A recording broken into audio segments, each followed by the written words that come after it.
Chapter 1. What is good? No one is good but one, that is, God. Mark 10:18. Everything in the universe is good to the degree it conforms to the nature of God, and evil as it fails to do so. A.W. Tozier. Good and evil. We all know the difference, right? Aren't we born into this world with an inherent knowledge of what is right and wrong? I've often heard people say that human beings are inherently good. Is that true? We know that the movies, documentaries, and other programs that warm our hearts are those highlighting the goodness of humankind. I don't know of any story, novel, or movie that's gained massive popularity in which evil triumphs over good.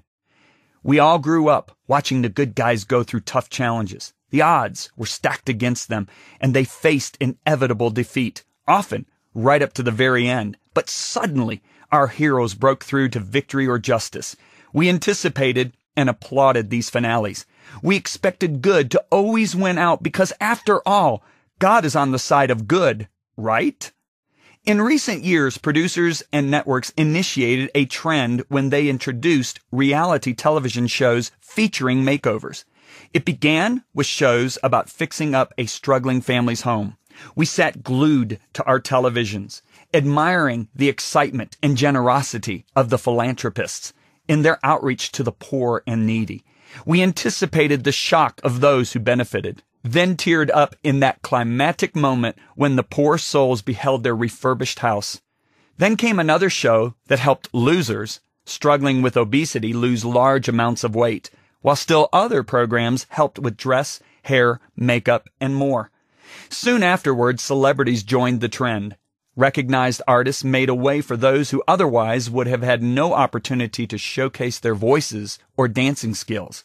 We cheered as we witnessed the unknown candidate given the chance to become a sensational star overnight. What kindness, what generosity, what goodwill. Any program about highlighting benevolence, protecting the innocent, or sacrificing time to help the underdog grew in popularity. Included in our list of reality viewing were shows about police or bounty hunters apprehending evil criminals. These too became some of the most watched programs. To sum it all up, our entertainment is often centered on the good of humanity. Sales and Marketing 101 teaches us that a product must feel, look, sound, taste, or smell good in order to succeed in the marketplace. It must elevate the consumer's senses or emotions to a better and happier state. We know that good items will sell. After all, who would want to purchase something bad? And only the twisted people would desire to procure evil.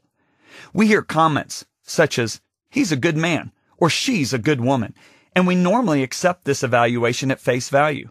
The vulnerable quickly let down their guard and embrace every statement or action from those proclaimed to be good as safe and trustworthy. But are these assessments always accurate? Could we ever fall into a delusional state of calling what's right wrong, or what's wrong right? Doesn't everybody know the difference? And we certainly could never fall into the deceived state of calling good evil or evil good. Correct? Consider this. Many centuries ago, a wealthy young leader approached Jesus Christ. He was an honest and morally pure man. He'd never committed adultery, murdered, lied, stolen, or cheated someone in a business deal. He had always respected his parents. He was a model citizen and was most likely admired by many. He honored Jesus with the greeting of, "Good teacher." This was a leader speaking to another leader, one good man appealing to another good man. He sought common ground with the notable teacher he'd never personally met. Perhaps he reasoned within himself, if I cajole the heart of this prophet by appealing to his goodness, I'll convince him to give me a favorable response to my inquiry. However, before Jesus acknowledged his question, he first countered, "Why do you call me good? No one is good but one, that is, God." Mark 10:18. Why would Jesus correct a man who called him good? Was Jesus not good? Of course he was. So why did he say this? Could it have been that good was the wrong standard of judgment? In other words, is it possible that man's standard of what is good is different from God's standard? If you or I were to put ourselves in this man's shoes, how would we have fared if we had greeted Jesus as good teacher? I can answer for myself.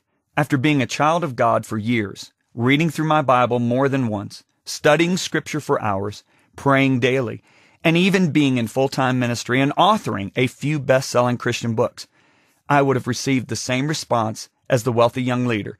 Jesus would have said, "John, why do you call me good?" in exactly the same manner. How do I know this? The Spirit of God has dealt with me similarly to the way Jesus did with this ruler.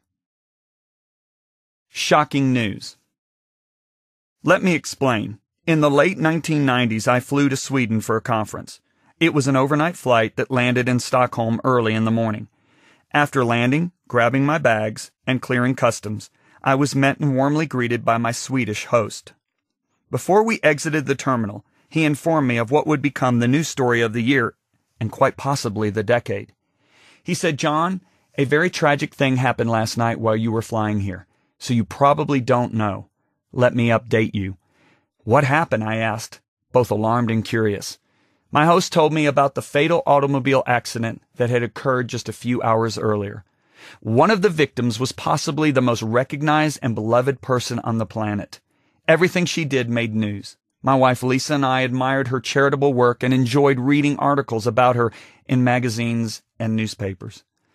I'm being a bit vulnerable here, but not only did I like the articles, I also loved the pictures that portrayed her life.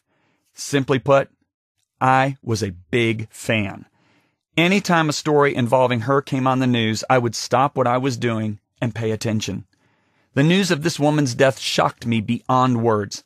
She was a young mother with small children, in addition to being a vibrant stateswoman who was both smart and beautiful. She was using her worldwide influence to do a great amount of good for orphans and landmine victims in war-torn nations.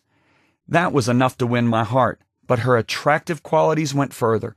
She loved and was always aware of her fans, greeting them with either a genuine smile or some other warm, personal acknowledgement. I was in shock and disbelief at the news of her passing. How could she be dead? How could this have happened? My host drove me to my hotel. The first thing I did when I walked into my room was to turn on the television. News reports about the accident were on every channel. I couldn't understand most of them because they were in Swedish. So I surfed the channels until I found CNN and BBC Sky News. I sat on the edge of my bed, bags still unpacked, in utter disbelief. The news reports showed thousands of mourners outside the woman's residence. People of all ages had gathered. The cameras showed them putting flowers on the gates while tears streamed down their faces. Many were embracing or huddling in groups praying. The world was in shock. For the next 4 days, this tragedy was featured on the front page of every newspaper in the free world. The reports of the accident, the investigation, her family's response, and the funeral dominated all media. Heads of state, world leaders, and hundreds of celebrities attended her memorial service, which was one of the most watched events in television history. That first day in Stockholm, I grieved hour after hour in my hotel room, struggling even to prepare for my upcoming evening service. My mind kept wandering to the questions I had, and I struggled with anger over the senseless events that had led to her death. Yet alongside the grief, I sensed a competing thought trying to come to the surface. I attempted to shake it off, but I couldn't. Finally, after several hours of sensing a discord between my emotions and my spirit, I got down on my knees at the end of my bed and prayed, "Father, I'm grieving over this woman's death. However, in my heart, I feel as if something is wrong. What's going on?" Almost immediately, I heard deep in my heart, "Read Revelations chapter 18. I had no idea what was in Revelations 18 because at the time, I'm sad to say, it was a book I had not studied much in depth. I opened my Bible and I began to read. My heart started racing when I got to the 7th verse. "In the measure that she glorified herself and lived luxuriously, in the same measure give her torment and sorrow. For she says in her heart, I sit as queen and am no widow, and will not see sorrow. Therefore her plagues will come in one day, death and mourning and famine, and she will be utterly burned with fire, for strong is the Lord who judges her. The kings of the earth who committed fornication and lived luxuriously with her will weep and lament for her. Revelations 18:7-9. I felt a flurry of emotion as soon as I read these verses. There were clear parallels between the woman described in the passage and the woman whose death was dominating the airwaves. It was as if a bucket of ice water had been thrown into my face. I felt shocked, bewildered, and confused. How could these scriptures in any way apply to this benevolent celebrity? It's important to point out that the Apostle John was not referring to any individual in these verses. This passage highlights a spirit that is pervasive in our fallen world. However, there was enough resemblance to the current situation that the Spirit of God used these scriptures to bring about a shift in my understanding. Have you ever had God use an account in Scripture to speak to a personal experience? That is what was happening here. The Spirit of God was challenging how I measured good in a way similar to what Jesus had done with the wealthy young leader. Aware of what I sensed God was revealing to me, I protested out loud in my hotel room. Lord, how could this scripture have anything to do with her? She did all kinds of humanitarian work with landmine victims and orphans, and she flaunted her defiance to authority and her adultery to the world.